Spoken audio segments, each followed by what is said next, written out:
ngena ku mwezi 28 ogw'omunaana guno mwaka gwennyini ennyabo na sigenda gamba bya visa naye nga nza hada visa ng'omwami wagambye nti omala otuukamu eri ensi olunaku olwo sigenda nadweyabira mu bulamu bwange lwali lwa Monday. It was my first time okusiibula abantu bange nga ngenda ku airport because I've been traveling naye nga nze sisiibula abantu nga I just get someone to drop me Entebbe abantu bange bagamba ntuuse mu nsi. Naye kolo enafuna visa nagifuna weeks nga 2 emabega nga before 20th August. Omuntu gwe nasooka okubira was my mom. Kubanga ensi gye nali ngendamu yali ensi nali ensi njogere gye bankomyako. Yes. Olo kati ensi eyo nali ngenda Canada and it was my first time ensi nga sigenda nko Canada. Buli kimu temwalimu olugendo lwange byakiyaye. Gamba sina gwe nze kulaba wano nze ku lwange nze nga bambuuza sente zigenda okubeezaawo nga bagamba have a hotel bookings already a weeks 2 nga bakubayo already nga hotel bannyina era bamanyi nti nasasudde nga bambuuza where is your return ticket nga njibalaga yali ya 23rd September nga bambuuza buza bibuuzo lwaki ogenda kumala mu hotel weeks 2 ate nga oli wano wa mwezi mulamba weeks 2 endala ogenda zimalawa awo nno nga bisooka binkalira ku matama naye kiri nti ndi mukyala abadde atambula nnyo ku nnyonyi ng'angatta bambuuza visa card because bambuuza money where is the money like some cash ezigenda okubeeza mu Canada for a month ne bagamba have a visa card ne njijjayo kituufu nga visa card njirina nga bagamba how much do you have ku visa gamba have yes ku visa card gamba have like 8,000 ku card mu bigambo okay mu bigambo naye nga tekaliko wabula just mu verbal wano just kuba sudiyampistewo ate wakyetira mu bulamu nalina $8 eyo yali $8 eyo yali nsobi y'amaanyi tugende kulira ne bwe weesansabaga kubanga staali nze nzekka actually stopping abantu basatu nze and 2 Nigerians Omunigeria omuwala yali agenda kusoma omuwala ndowooza oba ng'agenda kusisinkana boyfriend we kati nga omanyi those people are crazy omu yeeyambula awo n'akwata neyeeyambula awo neyeesansabaga n'aggyako wiigi n'agikuba eri sweetheart bamuteekako obutesi mpingo ne bamuteeka mushelo we nali. Thank you very much. Kati nkubuulira nze naddamu okulaba emigugu gyange nga ndi Ntebbe. Kati wowe kimanyi nasettinga off Entebbe ku Monday nga natuuka Entebbe ku Lwakutaano kiro kati omanyi bwe nali. Sijja kulima nti nasenyaako, sijja kulima nti nanaabako, mba nkulimbye. Kubanga ne passport yange naddamu kugikwatirako Entebbe.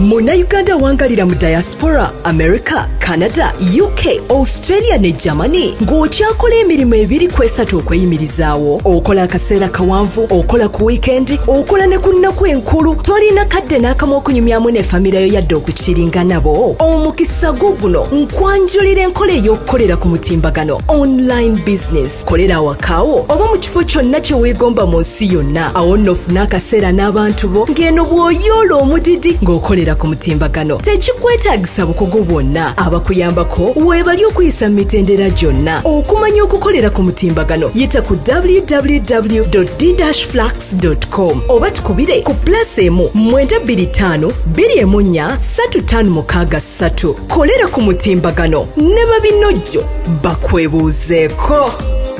Wanirizaako nyina gye sinzira okukwate ng'otulaba ku mukutu gwa Uganda byogere. Nkubizo subscribing, sharing, commenting, sakono kuinso mutu gwa Uganda byogere still. Tubaga tune mu buli mbeera okola anayisigati akosa ku mu lyansonga sakono kwemboza esaliza bulijjo. Nze Kakalamu the answer jack bali ku kamera. Tuli ku Kiva Ebulaya onako lwa Sunday tukyatambya ddala nga bwe tugezako kwata tutambuza mpola mpola kasweti muli bulungi side eyo. Ne tubakulisaayo mu show eya week ewedde. Yemu ku show eyanditira okubeera nga malina ku nga 2 nga sebaka nga abantu bankubira nga bangamba akagambako akataswaza oba kalinga wakayita ate kaya kyakoze amwadde butwa bwennyini era takkirizibwa okuba ate nga biyingiramu mbu simanyi bw ate ebeera draga yennyini ewedde emirimu eba draga naye nga its like nga bonaogamba love potion its a love potion naye nga era draga ate yesinga n'omwenge byonna bibi era webatwe tewaliiko kirungi ku byo naye kisingako ku mwenge kunze nga nze so anyway it's not advisable nga wekiri kubanga ka excess nako kakataswaza kakabi naye era sikakabe nnyo. Assalamu alaikum warahmatullahi wabarakatuh. Nsanyuse nnyo okubasanga leero this Sunday baganda bange kyakabe nnyo from last Sunday. I'm so delighted okuba nti Katonda mpadde obulamu wendi ne mukulu KAKALAAMU okubaweereza again and again. Thank you very much bambi okuhostinga leero. Ne tutambule baganda bange naye sorry about the kataswaza. It's anyway, I was just trying to help. Wabula nali saagala kumwonoona wabula angezaako nange kuyamba. Abantu bankubidde amasimu up to now. Kataswaza ate story. Nga muliko nga mugamba kimunyamba wuliriza kino nga bamu bamugatirako. Wuliriza ono yankwasa nnyo ennaku muganda wange. Oyo gwatuuma erinnya. Naye mu mbeera yonna tujja kulaba tuyinza okumuyamba kwonna ebyaddala. Nyo omuntu yankubira essimu n'agamba nti ekituufu kyo kiri nti asigazza kusaba Katonda. Allah yeka yasobola okumutaasa nakuyiga actually ebimu ku feedback ginafuna baganda bange nga naye tewategeera kyaggwa kitya eyasingira ddala obungi ginaye gye namu advisinga kasa bamala okuntegeezaako nti akataswaza kalinamu obuzibu kuba naye sikategedde nga nze ne baŋŋamba nti ayina okutandika okusaba oba okusaala ennyo then okuva ku mwenge aguviireko ddala saako n'okuyiga okwagala omukyalo oyo nti kati yewuwe akitwale nti oyo Katonda bwe yamuwa destination ye yamusuula ku oyo. Those are all great ideas. Ideas zonna nnungi nga bw'ozoogedde naye kakati waliwo embeera ebeerawo nga yes you can work out those ideas nga bazikuwadde n'osaala n'oyiga okwagala oyo omukazi regardless embeera ki gye mulimu naye waliwo embeera eyo gye bayita okugamba nti saakisuubira omanyi ekintu kyotaasuubira bwe kijja kiba kizibu nnyo okukisuubira lwa mpaka ate okinnyikire. Do you understand? Kati ye kyalina okukola from the beginning ekyo kyoyogera asaale nnyo akakkane then ategere n'omuntu gwalina. That what he was supposed to do in the beginning naye okusinziira nti tekyaliwo mu ntandikwa ate ne kijja in between kati kirina engeri gye kyamunyeenyamu ye ng'omuntu ne muntu omulala yenna naawe nange anybody kyandimushakinze n'agamba yii nga nabalabulala ate guno omuzanyo sigutegedde. So for him byonna byonna babimugambe wabula ye ayagala ki kubanga ku nkomerero lya byonna ffenna tuwuliriza era we feel sorry we have morals tugamba bambi naye ye gwe tugambirako bambi ye what is his part mweno game kubanga ye at the end of the day agenda funa waliwo nze when I was in the comments waliwo omukyalo omu yawandika n'agamba ekituufu ecstasy mulungi naye yandibadde afuna obuyambi obulala nga waliwo baitawo aba offering a help to him naye nga bagenda kuyisa methods ndala okitegeera already alina neki n'obukakafu ebibadde bigenda maaso asobola okufuna peaceful ki not like a divorce but separate from gatembeera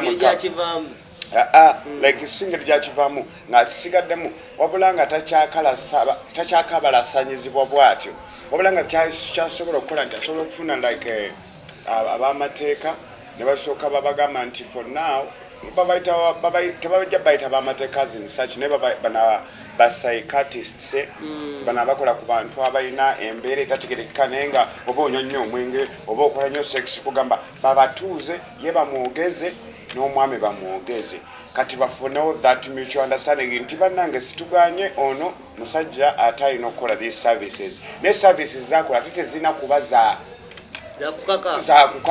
kukakaalukana otuuke ne n'okulaga nti olaba ebifaananyi bino nga wano muzeeyi robot akutuse omutwe. So n'olwekyo it's all about him looking for the right ways. Ate n'ekirala bagala omuyamba bambi mumutuukirire lwakuba we're not gonna give you his number direct naye nga he needs help. Nenze that was my idea okusinzira kunze okumusoften ng'ogamba nti kamugondezeemu nemugamba ayiteko ewa jjajja Kataswaza alaga ekiyinza okuggwa ne jjajja bamweyana Kataswaza bw'aba teyakoze, which is very okay. Waliwo abalala balina great ideas abasobola omuyamba. yamukozesezza namugaita omukozesa tamukozesa era tamukozesa naye ng'era kyalina okumanya nti kyalimu kyayitamu tali yekka. Kyalina okumanya nti alright kati eno embeera eriwo at least njibulidde abantu sinze nzekka girimu kati kanwane mpite wano kubanga at the end of the tunnel bagamba smart at the end of the dark there is a tunnel but at the end of the light there is a tunnel or something like that. Kunkomerero ya byonna wajja kubayo light at the end of the tunnel kubanga teri mbeera ya lubeerera okitegeera ate teri muntu ayita mu soft ways okutuuka ku success. Wabeerawo ebiwonvu n'obugga, wabeerawo waves ezikuba okuva eno okudda eno. So these are some of the waves ezayitamu ye nga ye. Era kye tulina okukola kumumakinga okumusabira abeere strong aleme kubeera nti atanyagambe mwana ensinze mbiyitamu nzekka muganda nange siggwe wekka bangi ababiyitamu. So that's why you even get abasobola okugamba nti takozesa ekyakozesa kino takozesa eto akoze akole bwati n'akole bwati kubanga bangi nabo ababiyitamu ekitegeera muganda wange. So muganda wange Kataswaza drop arm well. You know, guy use arm. Don't use arm. Yes, sir. Anyway, ati madengeza kukudemba bigalo ndabe episode. Tulimu episode 54 ya lunaku olwaleero gitukwalirizaako nnyo nate. Nenge twaga nti naku luno Sunday ebiseera ebisinga otuba tukola shows zino. Community zetuliraanye zonna zitera kubaamu kusaba. So noise gotero gwobulira naffe kati tubeera confused nti waliwo time wetuuka nga munatera otandika okukola nga asirikisa ate ne baddamu ne basaba ne baddamu ne basirika. So balina sessions ng'oba 3 balina ey'okumakya ennyo ne bawumulamu 5 kati ku mukaaga awo nga kitundu ate ne bakuba ey'omusanvu 8 ate ne bawumulamu ne bakuba balokole. So throughout the day basaba ne bastopping so tuba tubakwasira ne for now bebatiranye tujja tambula mpula. So episode 54 no nga tuvudde ku kiri kubanga nali ngambye esaaga nyo tukigaziye nnyo tunakigaziya abantu bangi ne tujja kwesanga tulina abantu betuzibudde amaaso n'abataagaliza bannaffe babeere nga bayitawo batandika okulowooza nti ye topic eri awo njagala nsooka nkiwumuzeemuuko awo ekiriba kyetaagisa nja kiddamu mu ngeri emu oba endala. Episode 54 njagala nkwatireko okwo ku bantu oba kibayita deportation. Weesanga otya nga bakuzizza era kiva ku ki n'ekyo ng'okozesa experience z'abantu abalala omuntu yeesanga atya eyasiibula ng'ate bamukomezaawo mu butali kwagala. Okuddizibwa kulimu emirundi mingi. Tugende mu maaso. Kulimu emirundi mingi. Waliwo okuddizibwa nga osasudde buli kimu n'otuuka ku airport n'olema okwennyonnyolako. Ogenda bugenzi. Immigration. Immigration byonna wabemaze visa bagikuwadde biki ogirinye ne ku airport ovudde wano Entebbe. Ogenze kati katugambe kangezese Brussels otuuse ku Brussels. Bakubuzisa where is your invitation? Invitation tewaze ne bakubuza ebekwogerako biriwa. All you have is your passport and maybe your tickets. Ogenda wa obutamanya kwennyonnyolako n'obutamanya eyo gye bayita ba nga bw'onootuuka mu kifo n'ofunamu eno fiya n'ogamba kino kifo nga kyakabi nnyo kanneewombeko kati Ebulaya yo waakabi kati omuntu atuuka nga byalaba tabirabangako abantu balaba tabirabangako kakamali n'afunamu eyo fiya eyo osobola okwogera ebigambo ebitakwatagana ne balaba nga you're not worth exiting mu nsi yaabwe ne bagamba omanyi oyo ajjidde ku nnyonyi ki agamba ajjidde ku Kerema wa Uganda addeyo yeetereza alidda ng'ateredde eyo deportation nayo weeri kale ekya airport kye tuliko anti kati ewasingawo okubeera ensasagge weewano. You know, in fact kitandikira wano Uganda ku airport Kampala kati no kaya okoze ekintu leero kyengenda okukola bisere bisinga banyayo nekusumbuwa bwoyogera ekintu olusi mba naye omuntu yakiyitamu ina wano omuntu gwengenda okugattako yomu ku bantu abali babakomezaawo nga tannaba kuyingira na mu nsi gyagala kwekizitinga nakomawo mukunyiriza nti eyo mbadde ngenda tuuka ne bakuzza wano esiti ezo ze zisinze obungi mwana wa maama. Kati kamukubire tugende atunyonyola situation gye yayitamu n'embeera gy'alimu. Okimanyi akyali mu Kampala mwali wano wali naye ng'ali alina okugenda ng'agenda mu nsi ki ajja tunyumiza basi. Kwanirizaako nnyo muganda wange oli oti eyo? Ndi bulungi, oli otya mukwano? Ndi wano kati mbadde ndi wano ne Kaya. Oli otya mukwano? Ndi bulungi, mbadde ndi wano ne Kaya. Tuli mu Kiva Ebulaya neŋŋamba nti oba oli awo twali tukutteko ku one of the deportations ezibeera mu nsoba ezitutuukako. Nangamba deportation abantu ba mirundi mingi bazabika bingi waliwo n'okuba nga tonnabatuuka kuyingira nsi eyo ne bakukomyawo nga naye tokitegedde. It's like a singa tonnabaku the deportation kyembadde ngezaako kwensinyowetinga nti oyinza okukola byonna ebyetaagisa okole eki ofulume Uganda byonna n'obikola era byonna ne biyitamu nga bwe birina okuyitibwa n'ogenda ku Entebbe airport n'otuuka ku Entebbe airport ne bagamba yes ogenda wangenda Sweden yes ne bagamba nti alright ne bakukoneramu bulungi n'olinnya ennyonyi neeva e Uganda n'egenda paka wa weetuuse ne bakugjamu awo kati immigration ya Sweden netandika okubuuza ebibuuzo byo byandyagadde okumanya kuggwe lwaki oyingidde invitation eriwa ebikwatako biki then nongo olina okubibawa bagenda okulaba nga byobawadde tebimakinga tebikola sense ne bagamba omanyi tetujja sombukana n'ono ajjidde ku nnyonyi ki kakati ne bagamba lwaki temuzzaayo nga bamala ogifueringa yasooka okutuula free transport naye jjukira gwe wazza osasudde wataddemu ekisembayo naye bali bo bagamba you're not worth entering our country okusinziira ku byoyogera gwe nga gwe wadde otuuse wano sooka oddekeeka kati awo kakati tulina ensi ziri 3 zenjagala obutagala kwogera linnya lyo zogenda okwetuumako mu bibuga bino mwe muli Uganda erina ekibuga ekikulu bakiyita Kampala.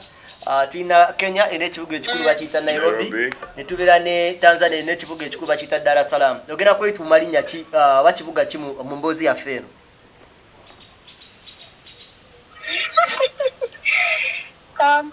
Kampala. Mama Kampala erinya ddungi gwe mama wa mutabani wa Bobi Wine.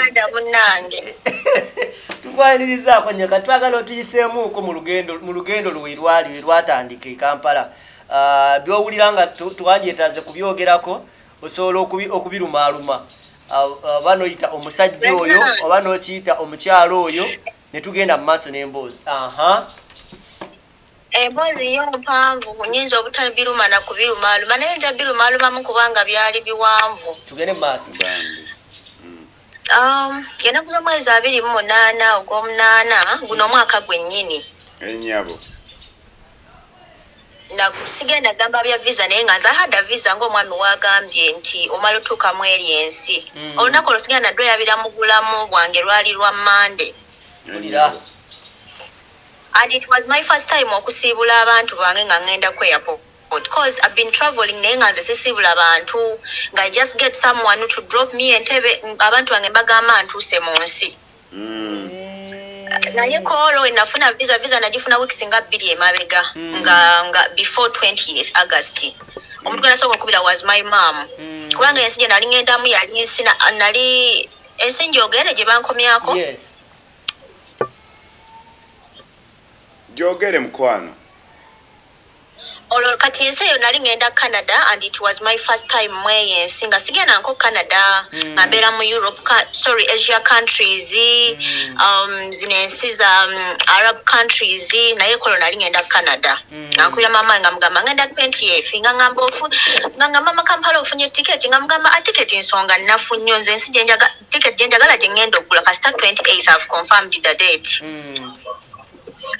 nga netegeka Friday nagenda ne mu governor Saturday nga nayo nkuba party Sunday nasulayo busuzi Friday yange yali ya Sunday ekiro tugambe nga bukedde kubanga yali ya midnight 12:45 already ziba bukedde Monday naye nga zinagenda Entebbe ku airport ku Sunday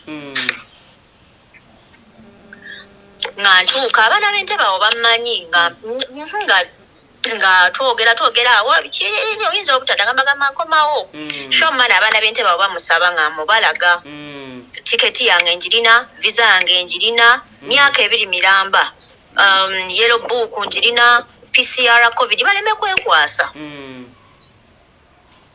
nga ninya nyonyi yange awo nga mpita bulungi nnyo paka eri ennyonyi ng'etuuka nga mboodinga ngamba kiwedde nga ne mama wange mugamba nsabira wane Uganda naina transit naina transit za mirundi 3 naina transit esooka nga nyina oyimirako Dubai nga transit eyokubiri nga nyina okuvaawo ngende Netherlands ng'ezo zonna transit nziyitamu bulungi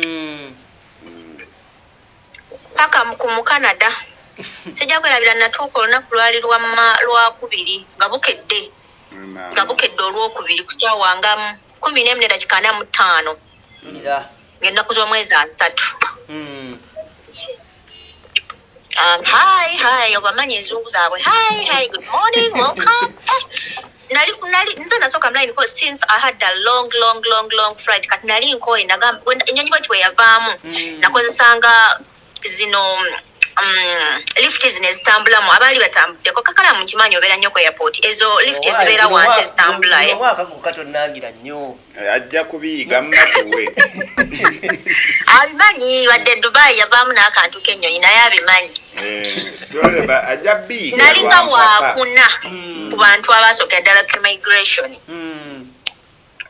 musajja nga bambuuza onoonyi eki wano ngamba nze kukyala ozze kulaba ani already eyanfuna visa yali yambriefings nti I shouldn't tell them nti nyinayo omuntu gwe mmanyi mu eyensi nyinza obutadda kati nze bagambe actually I had even a hotel bookings nga ne hotel yange eri confirmed buli kimu temwalimu olugendo lwange byakiyaye ngamba sina gwe nzize kulaba wano nzize ku lwange nzize nga bambuuza sente zigenda okubeezaawo nga mbagamba have a hotel bookings already a weeks 2 nga bakubayo already nga hotel banyina era bamanyi nti nasasudde nga bambuuza where is your return ticket nga njibalaga yali ya 23rd September nga bambuuza bibuuzo lwaki ogenda kumala mu hoteli weeks 2 ate nga oli wano wa mwezi mulamba weeks 2 endala ogenda zimalawa awo nno nga bisooka binkalira ku matama naye kiri nti ndi mukyala abadde atambula nnyo ku nnyonyi nga ngatta nga basooka baŋŋamba nti basooka ne bambuuza kyawo balina kye bambuuzawo ne baŋŋamba osobola okuddako wali ebbali nga bwengatta oluvannyuma nenkoma ne bambuuza sente ezo ziriwa ne mbagirawo visa card bambuuza visa card because bambuuza money where is the money like some cash ezigenda okubeeza mu Canada for a month ne bagamba have a visa card nenjijjayo kituufu nga visa card njirina nga bagamba how much do you have ku visa nga bagamba have yes ku visa card nga bagamba have like 8,000 nga bagamba okay can you show us the balance omayibiri ebintu byeri bannange yuko si byebyawane ewaffe 8,000 machine Kampala nga bagamba Kampala yes sebo sokoleke mbale yakubuuza 8,000 ezo ze wali olina ku kadio zaali za American dollars oba Canadian dollars bro zo zaaliko anti ngamba nenga za currency ki wabagamba nti akanana kagundi ki akaliko kali ka Canadian money oba kali ka American money no nabagamba nyinayo US, nabagamba nina US dollars since it was a Visa card. Nabagamba I have US dollars. So oh, okay, so I na kanana $100. US dollars. Naye I'll get Canadian. Mama, nabagamba it's okay. Let us see. Hey, Linda. So chovulaba mbadde njagala kutegeera nti wayina kanana aka dollars ku simu yo ku kadi mu bigambo okay mu bigambo naye nga tekaliko wabula just mu verbal wano just kuba sudiyampistewo ate wakyetira mu bulamu nalina $8 eyo yali $8 yali nsobi y'amaanyi tugende nga baleeta mashini okebera balansi anaesagala kuswala tekwali tenyinza bagamba olaba wali we mbadde nkubuuliza nti ezo sente z'ogambye akanana koogambye kali muki omanyi akanana okamanyi abantu bazanya firimu nga bazanyira ku mutwalo gumu ogwa $1 which means ezo sente zewagamba nti oyina zaali zibulako just 10,000 gwera omutwalo abantu bazanya firimu netandika neggwa naye nga ababanda n'abapoliisi bali mu kulwanira ogwo omutwalo ogwabbiddwa omwana omulenzi yali muto myaka gya kakalaamu egyo yanziza ebbali nasooka nayogera oluzungu n'alumalayo nasooka neyeesooza yanziza ebbali kati mukunziza ebbali ekintu kyenasooka okusoma nze nakula nnyo nga nsoma nnyo obupande nze ntandise okulaba kino ekibuga nga nsoma obupande nga netwala wantu naye nga ntambulidde ku bupande nolaba nga waliwo akagambo akaliko deportation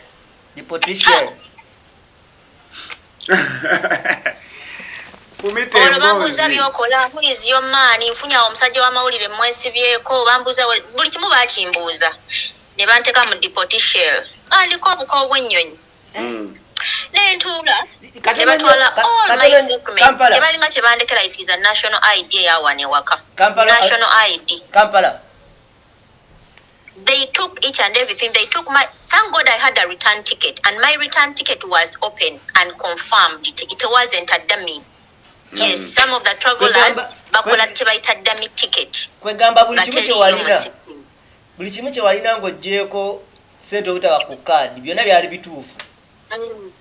Buli kimu cause nze agent wa gwenkolagana ne mugamba saagala basajja bano beekwase nti ate kino nakino at least beekwase ka sente naye buli kimu kyaliko. Okitegeera bannange eno wavaayo otya eno wali olese eki nakyo tuddusiza speed eno wali ng'olese eki naki e Kampala ewa e Uganda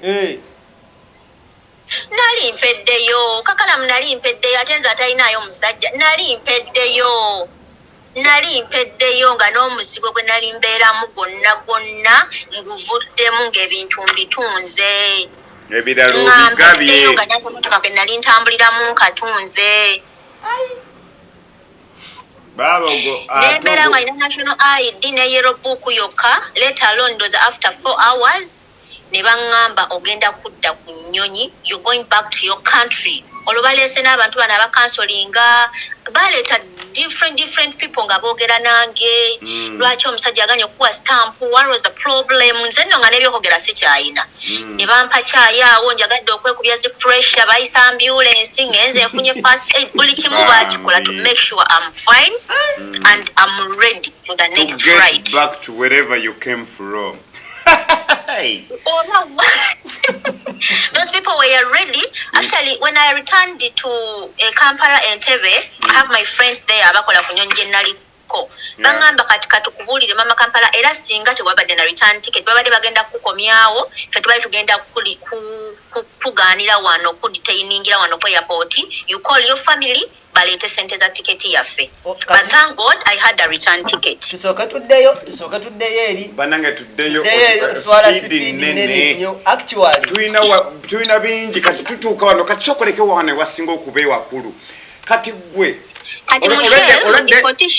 uliriza soko ulirize olwadde waliwo ensobi z'okozeemu ezisookera ddala okwetuuma sente z'otalina at the same time n'okwegaana nti tolina muntu gw'omanyi awena hotel booking kugamba toina serious program ekulese toina nti you've come to shop oba ozemu convention byonna byonna they be making a sense byonna tusoke tubiveeko nga tuna bagende tusoke tutandikire wano gwe wali ogende eno abakufunira visa n'abakugamba nti kakati ogenda Canada era otambula bakubiriefinga batya era how do they brief you bale bakubiriefinga kiki kyewategeera kiyinza n'okuba nga bakubiriefinga gwe ekituufu kiri nti ennyabo I was going for a business meeting. I had someone I was meeting in a hotel, and the hotel was there. I had someone I was meeting. Naye ava munsi ezimu muzimanyi ezikola ebintu ebiri illegal. Kati tugenda kwogera nnyo Oluganda. Buli kimu tukiteeke mu Luganda wensaba kati nali ngenda ku meeting omuntu ava nalina business meeting gye nali ngenda okukola era nali sigenda kubeera Canada kulwayo naye ekyandesa nti nontunde like omuzigo gwange nguveemu apartment nti business gye nali ngenda okukola yaliko akasente kangi nga bwe nkoma wano ntandika afresh nga ntandika bulamu bupya apartment mpya motoka mpya kubanga business meeting gye nali ngendako yali ya sente nyingi. Kati esegeza ne visa je wafuna teyali ya visit yali ya business wanji sebo visa je wafuna yali ya business yali ya visit. Yes, no, not visit, nafuna business visa era ngeli multiple yalina ya 2 years lwakuba it was cancelled there and then baji cancelling irawo.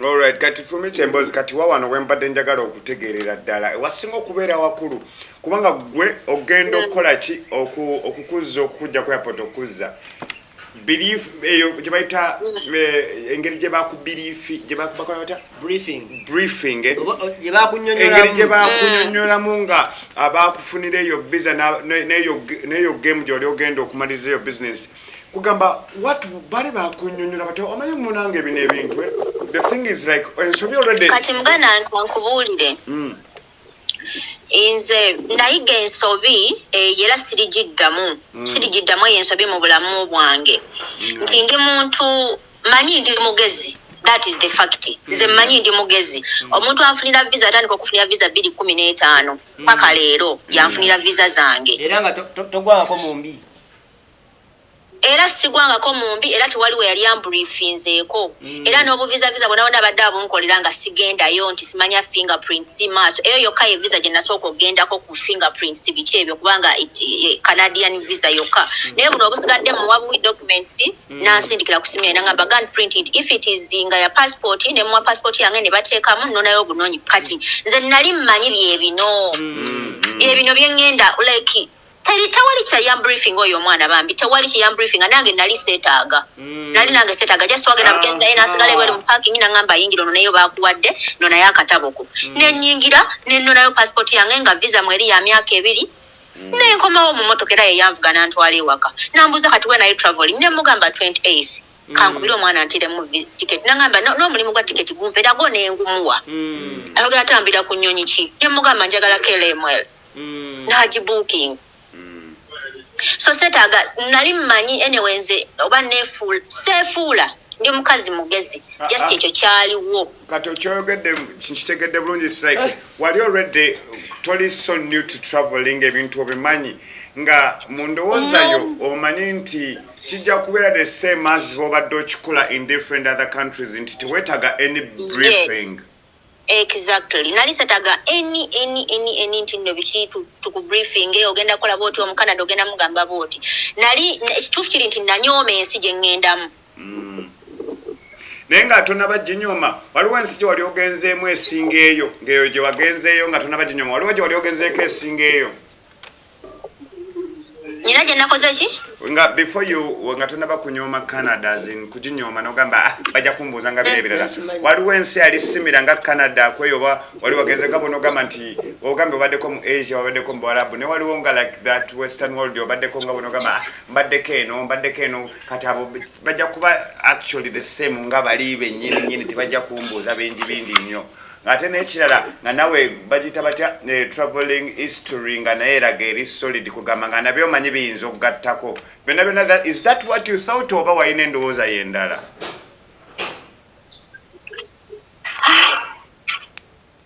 Ekyo kye nalowooza nti travel history wange ayinza okugattako kubanga mu katabo nayinamu in fact passport yange eyo mpya naye nayina akatabo akakadde akalimu Germany kalimu ensi ddala don't ddala naye obusiisisi mu bufunze when you check my passport nyina stamps ezisukka mu 6 nga zonna international stamps. But traveler man or remaining chovola, that's why you didn't need to wait a backup yo okutegera ensi Canada nga so nagamba nothing ikigenda okunstopinga okuyingira mu ensi like I know how to talk manyi okwogera n'abantu naddala abo abakola ku bisaawo immigration ni manyi okwogera n'abantu ekyo zali kye yagamba nti immigration tagizanyisa ngira tagimanyira immigration tena mukwano kyekyo kyennyini omwana kyeyayogera ku mwami woyo bambi kituufu kye yali ayogerako kubajjukira baali ba travelinga to the UK right? Yes.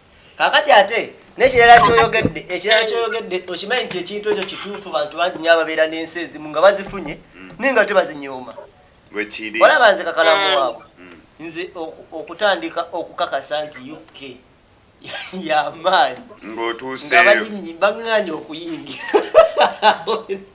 awe nantegedde kubanga wenakomawo Kampala bakakasa nti nno y'amaanyi nga baŋŋaanye okuyingira kozi we batwala pasipoti yange enkadde bakomawo ne bambuuza wagenda Kayaman ne bagamba ettaka emirundi ng'ena nti yes ne bambuuza ensi eyo like nyina n'ensi ze nafuula ewaka ne baŋŋamba kati ngakola akalenzi nga bwe kaŋŋamba lwaki olowooza bakuganye naye nga nange sirina nsonga gyempa wali wagimanyi sente tekwali kubanga n'omukanada teyampa nsonga lwaki anstopinge omanyi teri kintu kibi nga kintu kyakwefuula kyotali impersonation togenda kuyingira ogenda kulinnya ennyonyi eddayo to your country but you need to rest ennyonyi yakuleese eri lwali lwakubiri ne baŋŋamba lwaku ennyonyi eyo baŋŋamba ya lwakuna nga bukedde nga bukedde ku makya ku lwokuna naye kitegeeza nacekinga in ku lwokusatu ekiro sawa 9 then nembodinga ku 11 ez'okumakya awo nga waliwo ak'okulya bakuba ku k'okulya awo ku mateeka eyo that's free service eyo byonna babikuwa naye ng'ogenda girinyoddeko gye wava ndi mukyala ayina not malala naye saagala kukwata hand luggage nti nze bwemba nninnya ennyonyi ngenda ebintu byonna biyita wansi ekintu ekibeera waggulu just passport ya documents ensawo ebeeramu documents etasobola dogendamu kannika wadde akaleega bwentyo bwembeera ngamba sigenda genda mu biyigo byako airport kukyusa nja kukyusa nga ntuuse okitegera bwemba nina ekintu kyentaddemu ekyamaanyi mu eyo ensawo ndooza eba pantliner kati nkubuulira nze naddamu okulaba emigugu gyange nga ndi ntebe kati wowe kimanyi nasettinga off entebe ku Monday nga natuuka entebe ku Lwakutaano kiro kati omanyi bwe nnali sijja kulima nti nasenyaako sijja kulima nti nanaabako mba nkulimbye kubanga ne passport yange naddamu kugikwatirako entebe mu office gye bannyingiza byonna ebintu byanaddamu kubiraba ntebe okuleka ekintu kye nalina mu bulamu simu yange power bank na USB ne kuponi z'emmere ze bampa okulya kubanga bampa emmere Netherlands ne bampa emmere Dubai paka ntebe byokka byebintu byenalina mu bulamu naye nga nensawe bagijjako treatment gye wali olina yokka mu maddago nga mpitirivu ebeera mpitirivu etya nga ate bakuzza waliwo treatment ensufu nga bakuzza abadde agavamu akacyayi ebyo byonna obinywa nga biringanga ebirimu kambulali alimu n'amafumu obadde otya Kampala alo mama Kampala alo kati batugamba nnyo nti ku airport awo weweeso asabagano n'okuba omutwe ku ttaka ebigere ne bidda waggulu mbu basobola okusaasira ne bakuleka tewakikolako kati njagala nkubuulira byonna biboozi by'abaana era kiba kiboozi nga tekinnakutuukako bwe kiba tekinnakutuukako ogamba nze mpitawo neeyambula tekisoboka switaati bali abaana b'oku airport immigration ne bw'oba ng'ovudde mu first family it is none of their business tebibakwatako first family not even the president can call them nakola order it is immigration nebo wesansabaga kubanga sali nzenze ka actually but stopping abantu basatu nze and two Nigerians Nigeria mwala yali agenda kusoma omuwala ndowooza obanga agenda kusisinkana boyfriend we kati nga omanyi those people are crazy omu yeeyambula awo n'akwata neyeyambula awo neyesansabaga n'ajjako wigi n'agikuba eri sweetheart bamuteekako obutesi mpingo ne bamuteeka mushelo we nali thank you very much Nebamuza naye kuba nti twali kunyonyiza njawulo nze yansangawo obusanzi mu kashero we nali naye nga twali kunyonyiza njawulo naye kyemmanyi era baamussa wali bakuza kasita omusajja agaana okuwa stamp okomawo mu bitiibwa ate ogenda okukomawo nga entebe baba bategedde dda kubanga ennyonyi kooba olinnye bafuna email kati nze nali nkyatudde awo nga bakaŋŋa naye bati mu dakiika nga 45 gayi wange akola Kemwel entebe wano mu ofisi ya Kemwel nantextinga angamba hello hi bakuganye I've got an email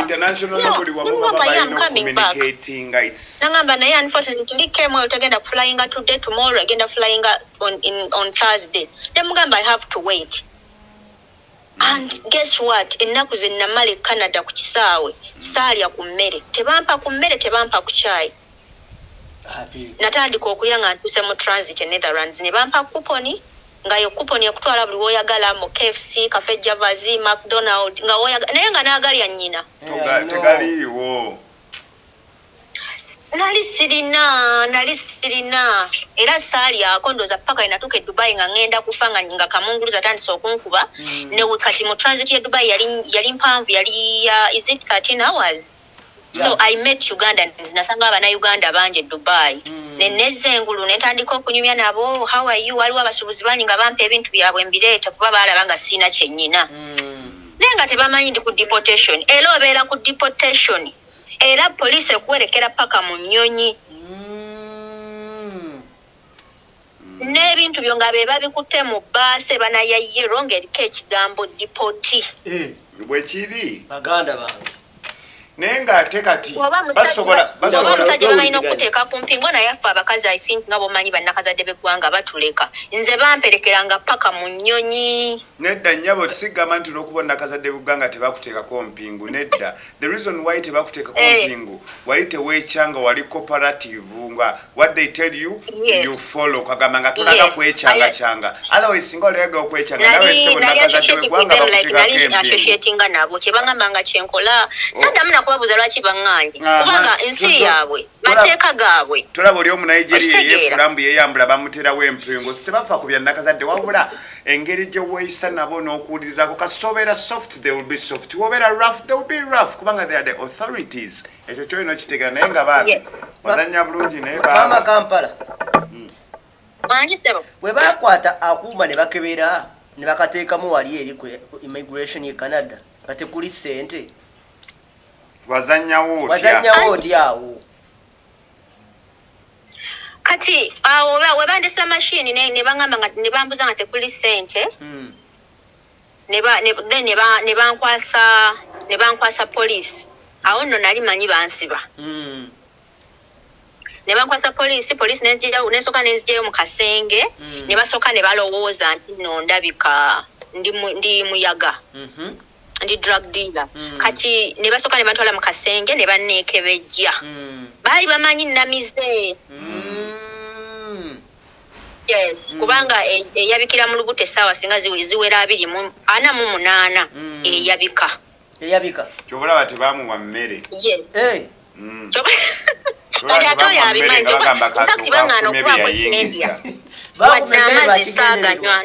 I had no money. Of course, I had 80. dola 8 nga sobola okunyambako okulya ku kisaawe. Yes. Ajukira ku kisaawe bakkiriza currency euro pounds ne dollar naye sakkirizibwa kubaako kyendya.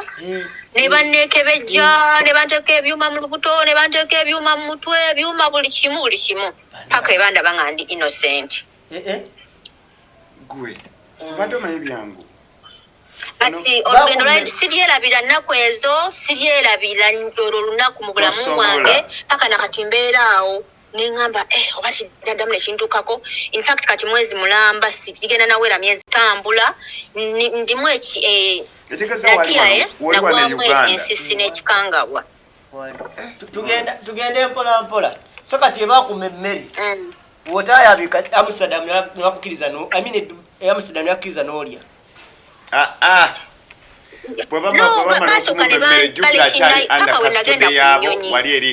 Okitegera we natuka abantu ku nnyonyi baali batadde ku boarding pass nga bataddeko meal nga bataddeko ml kategeeza meal nga meal kweri nanywa amazzi ku nnyonyi.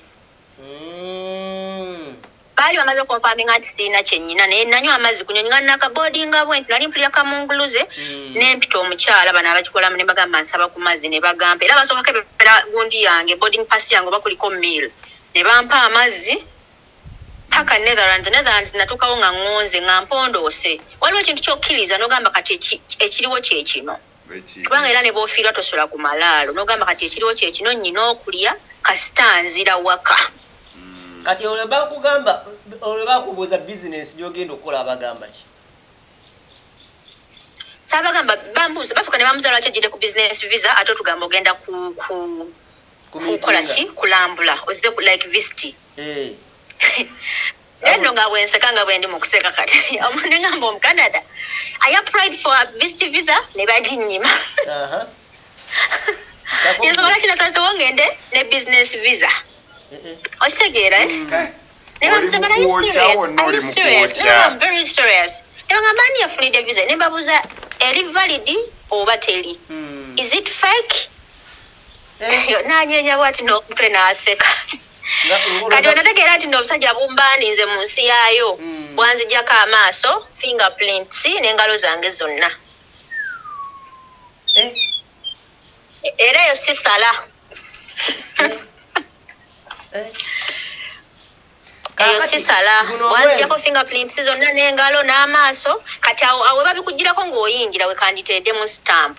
Kasita kamalo binzijjako ne koogera olulimi lwabwe ne kagamba omuntu anteke mu deportation ne kasigaza documents zange. Kati nze obwongo bwanzigirawo nti baŋŋaanye. Nga tekintuuka nga neko naye obwongo bwajja ne ŋŋamba yi abadde alina kuteekamu stamp naggulawo wano akantu kano ke tuloyitamu ne nnyingira. Nalaba obusajja bujja buntwala wali mu deportation. Ne mmanya nti Omukanada angobye ewuwe. Tukomawo e Kampala. Naye nkomawo eka nga singa bwe gambi nga sina kyennyina. Nedda like okulandinga wano ku airport wano ate.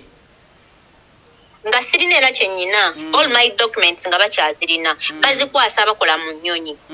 Era bagenda bakuwa stamp ku mpapula zo bazikwasa abakola ku nnyonyi. Era nze nasembanga okulinnya. Nalinyanga nga mukungu buli nnyonyi. Nalinya ennyonyi 2 okutuuka. Naye nalinyanga nga mukungu nga bamperekera paka mu nnyonyi. Era nga n'omutto ntuula kugusembayo. Bannange. Toba na musirikale awo. Entebe nga yafunye dda message ya email nti waliwo omwana bwatine bwati amanya ge passport bweti ali ku nnyonyi akomo bamuganyo yingire Canada. N'entebe bw'otuuka togenda direct ku migration okutera mu stamp ya entry nti okomyewo ewaka. Era basooka abaana ba security ne bakujja ku nnyonyi ne bakubako ate akasenge ke bakutwalamu ate ne bakubuuza kajejijoji w'ebibuuzo. Era bakuddamu buto mu buko bwoliko. Era nze nasemba okuva ku nnyonyi abaana bano n'aba security babiri nga bambadde reflector jacket ziriko security simanyi kitongole kye bakolamu ne bannona nga balina gundi yange baasa yange yali yana ya yellow gye baali bampadde okuva eri Canada ku kisaawe paka era abaana babiri ne bajja ne batambulira wakati ng'omukungu ne bantwala mu office y'omwami. Omwami n'atandika okumbuuza kajojoji w'ebibuuzo. Lwaki bakuganye mugenda mu nsi eyo nga mututte ebintu bwe biti mugenda mu nsi kola mirimu bwe giti muvumaganya ensi yaffe bambuuza ebibuuzo ebiyitirivu nnyo badde ogenda kukola ki olowooza lwaki bakuganye naye nga sina nakyakubagamba actually nali nkoye ne bagamba mukimanyi ekituufu kiri nti mugenda kunsonyiwa saagala kubeera rude naye mbadde nsaba mundeke kasita nkomyewo waka mbadde nsaba ŋŋende mumpe stamp eraga nti ndi mu Uganda naye siina kyakubagamba baŋŋaanye okuyingira visa yange yiyo mugiraba ya myaka 2 buli kimu mbadde nakyo baŋŋaanye okuyingira ne bambuuza gwe weka gwe baganye ku nnyonyi kojjidde ne mbagamba nze mbadde nga waakuna ku bantu abasoose ku layini ya immigration nzaamu ku basoose okuva mu nnyonyi mbadde mu tukiri nti nkoye kuba nayanguye okuva mbatera okugaana business people abatambudde ku business class okusituka amangu naye nasituka mangu ku nnyonyi wakomera mu business class tabeera gye nali ntambuliddeko era gye nakomerawo kuba ne return yali ya business class sabo siri regular wadde bangano yingira e Canada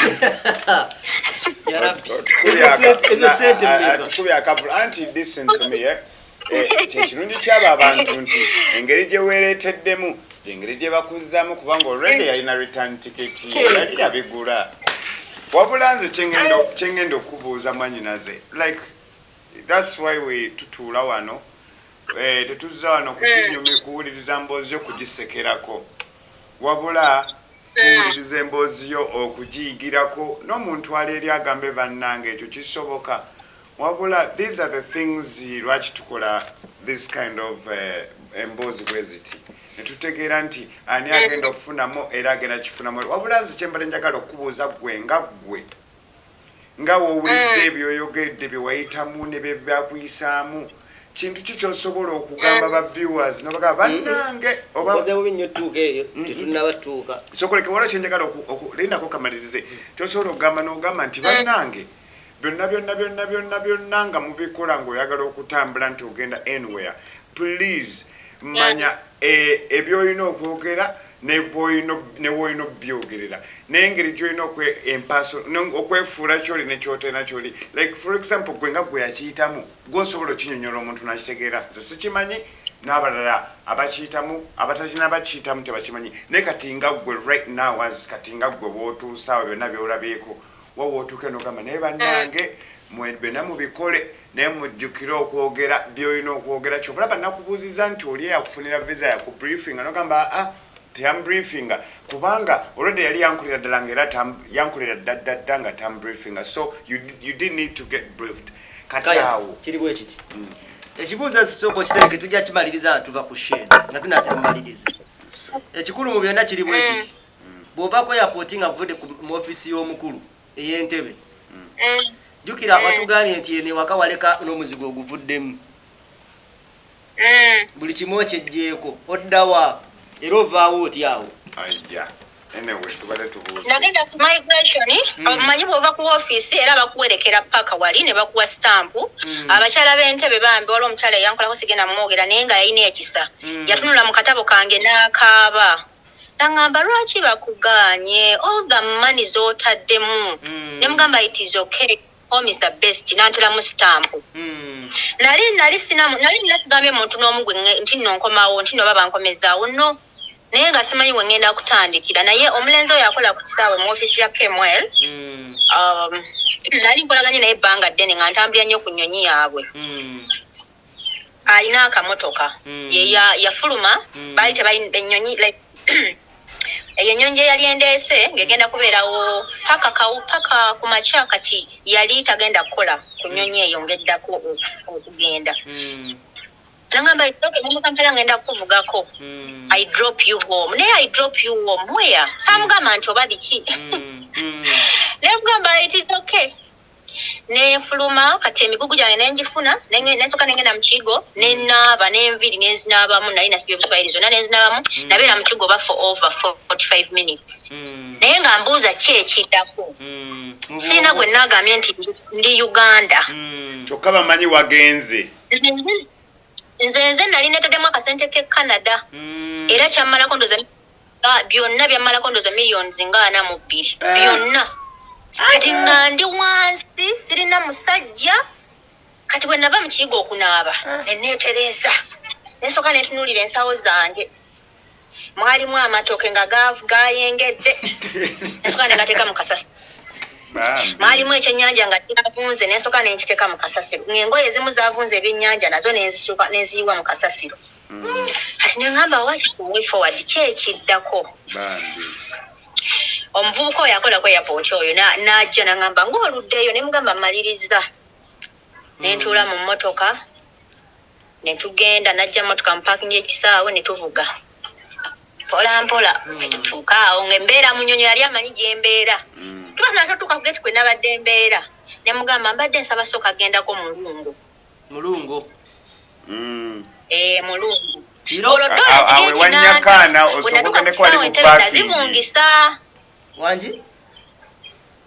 nazivungisa ezo dola 8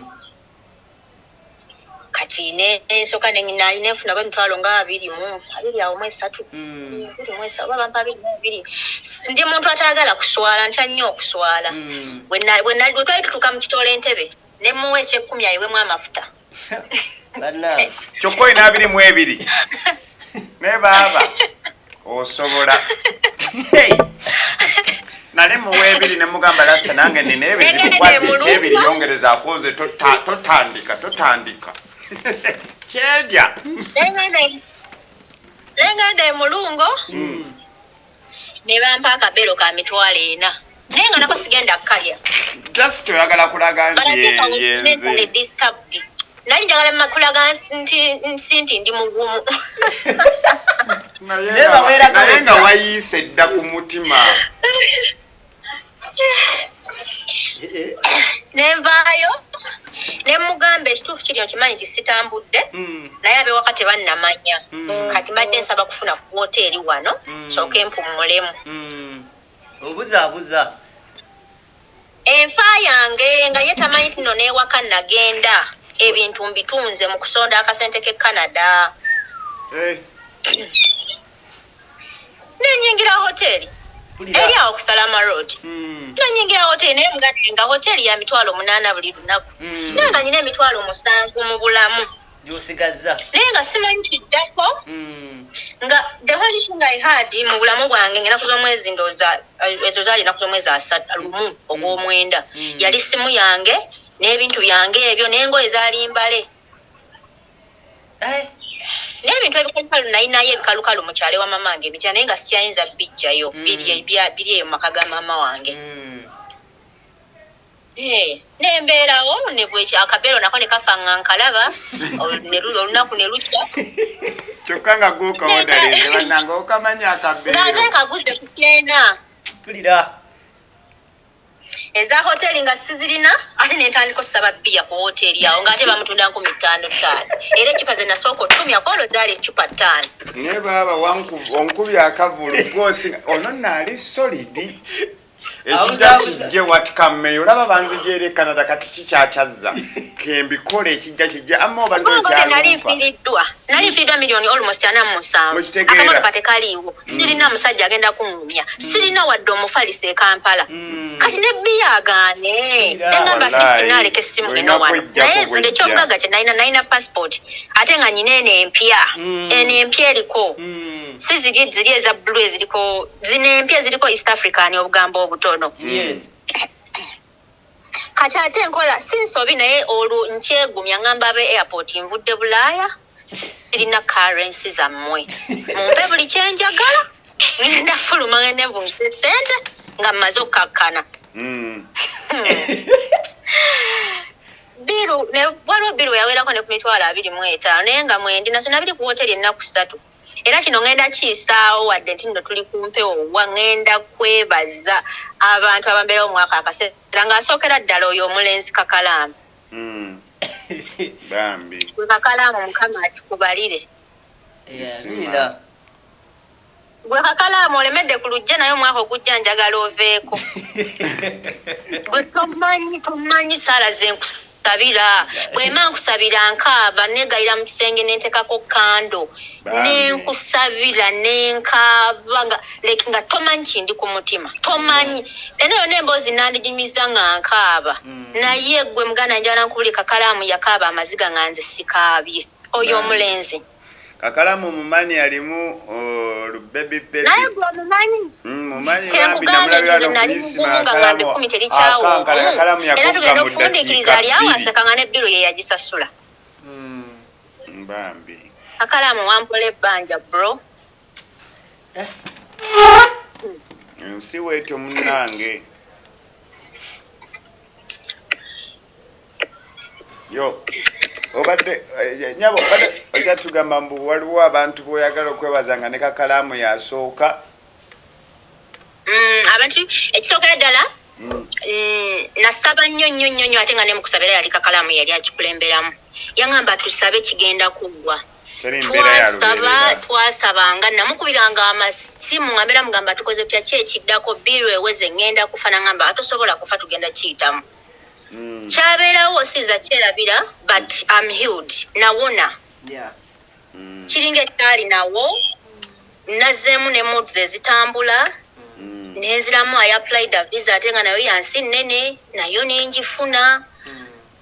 So nekikyagwa naye nga byonna yali Katonda.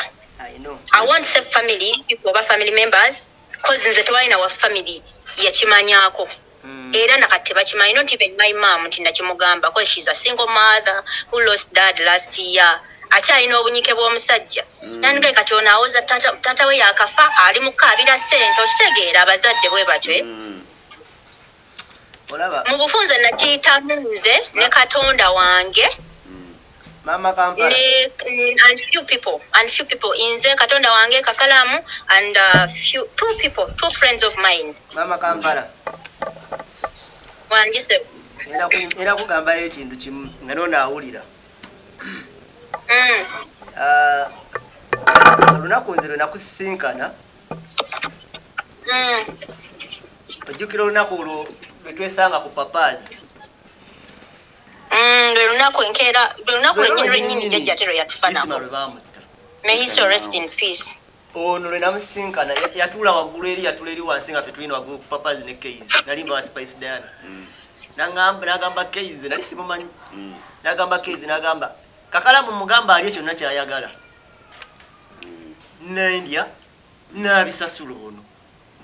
Kati we navaawo ne ntikkana ku ntwala eka. Mbasi naba natuuka waka n'akamusiibula twetegedde olwo ng'abantu. Neba ndyoka nfuna amawulire. Ne banga nti nsima bamu. Nga natera otuuka ewaka ndowooza eddakiika nga. In fact eddakiika ntono nnyo. Ono lwe namulaba lwe namusinkana. Era byebyo naye newe nkwano bambi gyoyiseemu. It's a very good experience abantu balala bakitegereko kubanga ono yabadde ayagala kutegera how people get deported from different countries. Nemugamba no deportation nga tonnaba nakuyingira otuuka otandike n'okulya ku mmere yaabo otandike n'okwogera nabo. Waliwo party nga tonnaba nakuyingira nekyona ngamba I have a friend who has experienced that okitegeera. Ye mukulu wange Kakalamu n'agamba kajja kwere tubimenyemenyemu but what I'm trying to express is like man ensi eno si nnyangu abantu bonna ebintu babirabanga ebyokusaga naye if you start something oba olina okiggusa naye nga tonnaba kiggusa process eyo mubeeramu amayengo agakuba eno n'eri ebyawaggulu. Anyway mukyala wange kankugambeko ekintu kimu nti Katonda ono omulaba byakuyisizaamu si bitono ate si bingi naye kyonna gwakiyiseemu. What do you learn from it? Era kirungi nnyo bambi nti ovudde bambi n'okyogerako bangi abayise mu mbeera z'omukwano kitegeera naye ngera sooner or later obulamu bwe bugagga olaba ogambe olwedde byakubeerako ne kakati ogenda wezzaamu amaanyi wafunye ne visa gy'oteogere gy'ogendagenda which means nti tewaggwamu ssuubi liri erigamba nti okay bino binguddeko sijja kweyongera mu maaso. Then you're like okay this happened now I still have to move. Bagamba oba ogudde wejje yimirira weekubeko enfuufu ddamu otambule tewemalamu ssuubi and that's what you did and that's what you're doing. Kugamba mambi oli wanjawulo respect in all aspect mulo esookera ddala buli kimu kijja n'ensonga. In fact tewali Katonda kintu kyakuteekamu nga tosobola kukivaamu nga tasobola kukikuyisaamu. buli katonda kyakuteekamu aba amanyi engeri gy'ogenda okukivaamu ne bw'oba ofunyemu obulumi n'obwo obulumi aba abutegese engeri gy'agenda obukugyamu oba obukuwonya. Munnange bwe kibeera naye gwe alina okukyejjamu naye n'okivaamu gwe. Do you have that method ey'okukyejjamu oba do you have that blueprint bw'ogambira nti kale katonda nyambe naye nange neeyambe? Nti munnange abantu bamenyekera ddala n'atasobola kweyamba. Batono nnyo abakkiriza nti katonda waali ku sayidi yange naye wabuli obuvumu obugamba bannange kankole kisoboka ngende mu maaso. Si bonna nti bafuna obuvumu bwafuna mwannyinaze. Balala abangi abayita mu mbeera bannange nga bali eyo nga bw'omusango oyinza okugamba oba yalaluka naye nga jasi yagendamu eyo embeera gye wayitamu ne kimulema okuzzaayo. Kati gwe oli mugumu era oli muvumu ne bambi si bonna mwannyinaze. Era kyekirungi nnyo nti okyogeddeko bali bonna abali bagwamu essuubi kati essuubi lino ne bagenda okufunamu gwe ne bagamba olaba bambi oli ekiyitamu ne miliyoni 40 something naye n'addamu n'afuna obuvumu n'agamba kiri kyaliwo naye ate nina olwana nziremu again and again. Ugamba emboozi yo nkulu nnyo ku bali abaali bagwamu essuubi n'abo abasobola okigomu ne bagamba olaba oli ekiyitamu naye kanwane bwe nti nneme kugendamu eri embeera egenda okunfuula omulalu obo alabika ng'omulwadde wa sirimu naye nga sina just stress mbeera yempisa bweti. Kakalamu right now is so very emotional. Simanyi nakumanya right now so njisigaddeko nze ngali naye Kakalamu bambi kati ate ndooza emboozi azzeemu n'ajuliza ate nyina nalisa mugamba nga nabimukweka ng'obutanaabako ennaku ze namala ku kisaawe nekolo yakaaba nno naye ali eyo nga okirimu kati oba bakuripotinze yesterday oba wiiki ng'emu bw'oba nga tolina ng'oli eyo nga tolina muntu gwe waagambyeko togamba bantu bawera basatu. Buli omu agenda kujja n'opiniyoni ye, buli omu agenda kugamba kyawulira kyayagala, buli omu agenda okuseka. Bw'oba nga wagambyeko omuntu omu essaawa eno gw'oba okomako. Kakalamu is very emotional. It's like ajukidde bye wayitamu ate that emotion yes, he knows what I went through. He knows nti namukole simu ne mugamba singa okufa kubadde program ndoze yange eribeeramu episodes ndoze eribeerako myezi ng'ena kubanga nze nyina experience y'ekyeyo nze ndabye ebintu ebinene mu kyeyo ekyo ky'okukomya ku immigration n'enkomawo kyali ate tekisinga kukomera gye bansiba emyezi 9. I cannot I don't hear from my people. I don't do anything. 9 months nga sirina musango naye nga tomanyi lwe bali kuta. Olunaku n'ogenda mu kkooti omulamuzi n'agamba nkusibye emyaka 23. Okitegera bro? Emyaka 23 omulamuzi yagingamba nti aginsibye mu nsi emu. Naye nga simanyi na kye bayita simanya kkoota apiiru, simanya sirina looya, ndi awo nga bwendi. After 9 months nga bansi omulamuzi n'asala emyaka 23 nga nakatambulako ennaku 4 ne bannona mu kkomera n'enzirayo mu maaso g'omulamuzi nansonyiwa nga sikoze court appeal. So kati I think ekyokunziza ku immigration kyali oba kitono mukko okusinga ate emyezi 9 gye bansibira ku Ebulaya. So na comparing ebibonerezo nti kino ekyokunkomyawo badde simawo bangenda fiira Canada, badde simawo bangenda kuluzinga omuntu obunanzibwa ne memuzikako mu bulamu bwange nakikomperinga nakiri ekyo ne ngamba kati badde bagenda tekunsibirayo nfiireyo oba omulimu gwe badde ngenda okukola gwadde kugenda kunsibya. Nagatta ebigambo bingi naye nabigatta ndooza wayise wiiki nga nesibira mu kisenge nenkaaba nensaba nasaba tewali yakimpisaamu ng'oggyeko Kakalaamu yaliwo financially emotionally yansabira yakaaba nga nze nkimanyi nina simu enamukwera ngamba naye kati yo balwaki nze naawe tetufa ne mugana no olindako. So yansabira yampa ssente yaŋŋumya naye nasaba muganda wange nasaba kuba waliwo nakwata akatabo kange nenjagala okukayuzaamu nga kapya obusungu neŋŋamba naye ate nga nze sibeera mu Uganda nga simalaako neeno nsi nasaba nasooka netopinga omwenge gwali gunkoze ensobi naguvaako for meantime na Katonda yamboneza kuba nali muvuddeko so na becoming close ne Katonda wange mu eyo period kubanga nagenda mu byoto bya church nga nsula mu byoto nga negayirira nga nkaaba nenenya ne bye nakola mu myaka 15 emabega ngo abaana abola tukola ebintu bingi n'okola kino n'okola abortion nga you're not like nga tokigenderedde naye nga omanye embeera yaffe basingo mamwe single mother by the way naye nenenya nengamba obombonereza lwakino kale ensonyiwa obombonereza lwakino naye nga bwengattamu ate abafiira ebweru ne babookya nakafiira mikwano gyange 6 ebweru twakazzaako 2 abaana nga tubookyezaayo kagamba nyina experience nene nnyo nti kino kyaliwo naye nga nkikompeyaringa ne Shasha eyafiira ettaki omulamu ne gutulema okuzza gundi yafiira eyindia omulamu ne tugwokya okitegeera nengamba dadi wange yafa ndi mwene ensi saamuziikako oba ate mama wange yabadde agenda nga Katonda alabe bwe naagenda e Canada nyinza naye obutamuziikako naye ebyokuteekawo bingi bisobole okubikka kino nti kitono but deep inside I was hurt. I understand Bambi.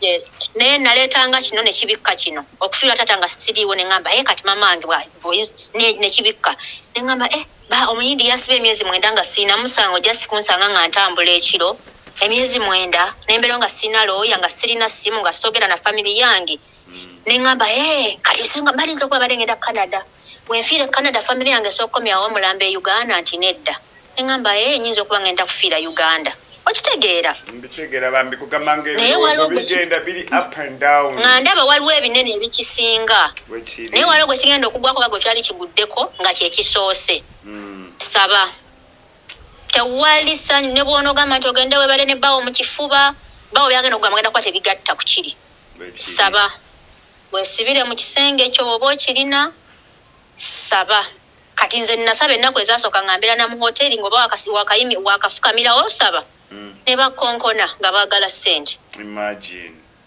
nenkubira kapa oyo kakalaamu nga namutaddeko boyfriend nembakola ne bagamba my boyfriend went out yazze wano ekiro naye baka he moved out in the morning okufungisa ssente nenkwira kaka nemuteeka ku loud speaker kaka nangamba give me few minutes naye nga naye tannazifuna bannange Bambi so Katonda yangezesa naye kolo namanya emikwano paka nakati nyina limit mu bantu of course nakigamba abantu basatu ababiri nakibagamba luvannyuma omuntu gwe nasooka okigamba yali Kakalaamu era yali ayagala tumiitinge tutuule ne mugamba I cannot meet you nambuuza lwaki ne mugamba saagala namukubira nkaaba ne mugamba nkubira ngenda kufa nangamba kiki yali amanyi relationship issues ne mugamba nedda kan bweti okitegeera so nasaba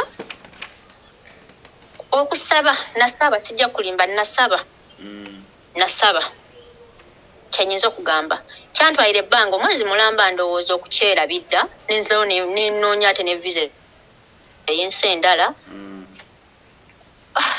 nenzi kati ndi okay wendi mu bufunze wendi ndi bulungi nasaba nenzikakkana kyanvaamu mbeera awo nesoza nengamba sajja baŋŋaano yingire Canada naye nenkivaako neŋŋamba eri waffe nti si waffe sente bu investment obutonotono bw'olina gye wali wabujja nti nedda neebuulirira ndi mukazi eyeebulira siina nnyo bantu bangi abantu bennyina bali mu media ate media nabo baba n'ebizibu byabwe okimanyi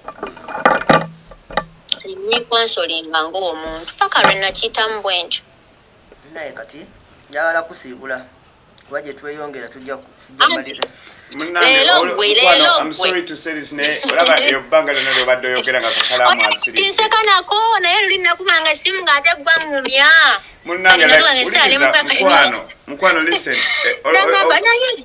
okuva mutandise okwongera ku mboozi Kakalaamu yakumitinga then that very day ismenafa kati okuva olwo oba tuli twogera naye nga munnange aliwa na breaking it down like really completely so siga mambo agamba atagala kugera naye wabula kati is like Kakalaamu is my person.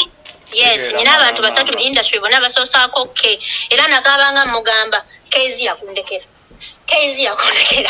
nakabanga mugamba Kezi yakundekera kasukutampa like those are my people 3 people bonna bakeke kati bambi oyo omulenzi ye Kakalaamu muntu wange bambi is my personal person akuba alina abantu be naye singa siki oyo Kakalaamu nani musasudde na mwana naye owaayi kati omuntu agoyingewa omuntu agoyingewa but is a good person bambi yambeerera nnyo sagala kuddamu kaaba kuba luli nakaaba nnyo n'embikoowa ne ngamba kati kakalamu gwabo n'atandika ng'okunkaabira bambi naye ng'ekyali ekikulu mu byonna yali ssente kuba singa nalinawo ssente nali nsobola otuuka ne mpangisa ka studio room n'embeera omwo naye nagezaako ne ku studio room nga katandikirwako $50 mu buziga ate nga byebitundu byawe byembeera buziga mu nnyonnyo kati nenga yirwa kisibira mu hotel not even a hotel, it was a guest house not a hotel, not a motel, it was a guest house but I had to manage olw'embeera nekirala ndi mukyala amanyi embeera nti osobola okunsanga leero nga I'm slaying with 5 millions ate nkera n'onsanga emitiyana eri mu kyalo nga ndi mu gaalubindi ndi mu kutema ndi mu kusimbuliza nnyaanya so embeera buli emu ngiyitamu nsuzeeko obubi sente nzikutte ziggwawo n'enzifuna buli mbeera ngiyitamu nti I'm not a planned kid nti nze neezimbye wabula ddala kyobalaba erinnya kakalamu lye yakuwadde likusaana yeggwe maama Kampala nze I'm not a planned kid nti nze neezimbye ennyonyi zonna nzirinnye ku lwange ne Mukama Katonda wange okitegeera nti ne mu family yange nze ndiyo okitegeera nze nasookera nze nkyaliyo mu family alinnye nnyo nkitegeeza nze neekola kaana kambaata okitegeera ketakulira kokka yes nti nze nezeka netakulidde nzeka kyonna kyendi emikwano gyennyina bonna bakakalaamu sigamba nti ate taata wange yali akola ku UBC ate simayanga kakalaamu amumanyi nedda n'abantu bemanyi mu media n'ebintu byenkoze nze neezimbye nze neekoze okitegeera nze neekoze buli kimu nze kale bambi mukwano this is real nice mama Kampala inshallah Katonda wanabatwadde obulamu tujja kwebwako pantime kakalaamu ye alokinze down genda kusibula mukwano oyo bwati ali emotional bannange